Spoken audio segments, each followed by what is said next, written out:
The movie starts with a bunch of duck-themed things, and then we meet Howard, who starts watching TV. Did I mention everyone's a duck in this universe? Then he gets bored and starts reading Play Duck, and then he suddenly gets sucked out of his apartment where we see more duck boobs, into outer space and into a tidal car. He ends up getting pulled into another planet's orbit and ends up on Earth. He struggles a bit with some thugs, as well as being on a planet full of humans. The thugs chase him for a bit until he ends up hiding in a trash can. We cut to a girl being harassed by some more thugs, who end up encountering Howard, who now has quack foo skills for some reason and kicks their butts. The girl, Beverly, ends up taking Howard home. After he falls asleep, she decides to go through his wallet and finds more duck stuff, like a tiny condom, because we just had to see that. The next day, they decide to go to a scientist, Phil. Howard gets frustrated and leaves when he seems to not be taking it seriously. Howard parts ways with Beverly and attempts to get a job, but finds he can't really handle the human world. As Howard goes through the world, he becomes more horrified at how ducks are treated, and then he starts feeling guilty about how he left things with Beverly and goes to visit her at the bar she sings at. He overhears her manager talking bad about her and stands up for her, and then we get another scene of him initially being outmatched and then completely destroying his opponents. He gets her manager to leave her and then reconciles with her.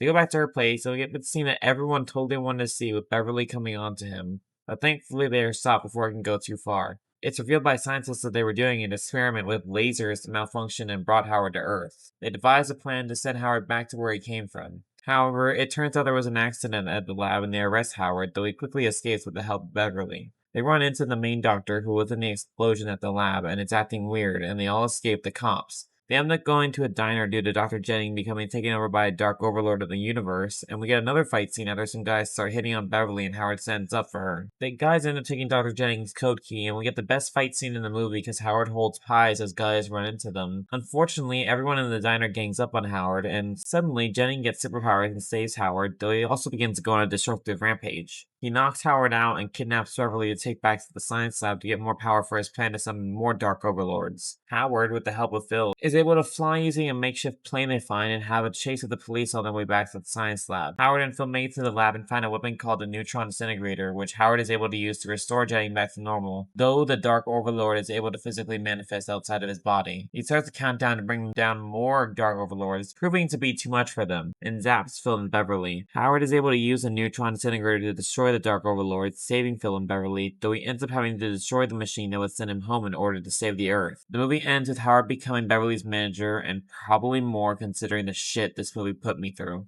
This was a really weird movie. Like, I'd heard the legends, but I never had any interest in actually watching it. I thought it looked stupid, and it definitely was, but it was a fun stupid. The villain was whatever, but for the first theatrically released Marvel movie, I'm not expecting much. The question is, should you skip this before the next two Avengers movies? It got uncomfortable at points, and honestly, this is almost definitely not going to be referenced in either movie. It'd probably be a lot more fun, though ultimately I would say you can skip this one. Long story short, there's like a 4 out of 10 chance this character shows up. Only that high because of this movie's status as the first theatrical Marvel movie.